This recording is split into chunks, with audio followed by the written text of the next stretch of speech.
ঢাকাই সিনেমার সুপারস্টার শাকিব খানের সঙ্গে অভিনেত্রী অপু বিশ্বাসের বিবাহ বিচ্ছেদ বহু বছর আগে সম্পন্ন হয়েছে, কিন্তু সেই সম্পর্কের ছাপ এখনো সামাজিক যোগাযোগ মাধ্যমে বেশ আলোচিত।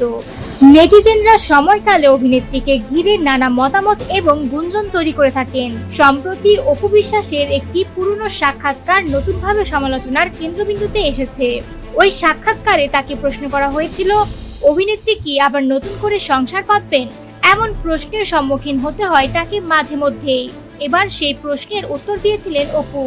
সাক্ষাৎকারে তিনি জানিয়েছেন, বিয়ে জানি না, এখনই বলতে পারবো না, তবে আগামী দিনে যে আর বিয়ে হবে না এটা বলা যাচ্ছে না, তবে এখনই ভাবছি না। এই সংক্ষিপ্ত কিন্তু খোলামেলা উত্তরই আবার নতুন করে নেটিজেনদের কৌতূহলকে জাগিয়ে তুলেছে।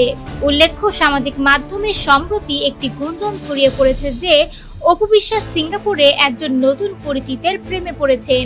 তবে অভিনেত্রী স্পষ্টভাবে জানিয়েছেন, এইসব আলোচনা মূলত একটি গাড়িকে কেন্দ্র করে তৈরি হয়েছে। অপুর কথায়, কিছু পরিচিতের গাড়ি নিয়ে আমি এক কাজের জন্য গিয়েছিলাম। সেই গাড়ির নম্বরের মাধ্যমে গাড়ি মালিকের তথ্য জোগাড় করা হয়েছে, আর সেখান থেকে ধরে নেওয়া হচ্ছে যে আমি ওই ব্যক্তির সঙ্গে কোনো সম্পর্কের মধ্যে রয়েছি। না জেনে কল্পনা করে কিছু বলা ঠিক হবে না। অভিনেত্রী আরো যোগ করেন, আমি এই ধরনের গুজব নিয়ে আর কিছু বলতে চাই না, যা সত্যি সেটা সময় মতো সবাই জানবে।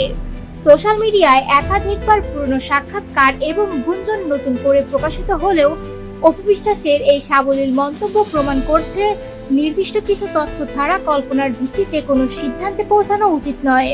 যা স্পষ্ট, তিনি নিজের ব্যক্তিগত জীবনের বিষয়ে খোলামেলা হলেও গুজব এবং অনুমানের বিষয়গুলোতে সংযমী। সোশ্যাল মিডিয়া যেন তার ব্যক্তিগত জীবনকে আরো আলোচনার কেন্দ্রবিন্দুতে পরিণত করে না, তা নিয়েই সতর্কতা দেখাচ্ছেন অপু বিশ্বাস।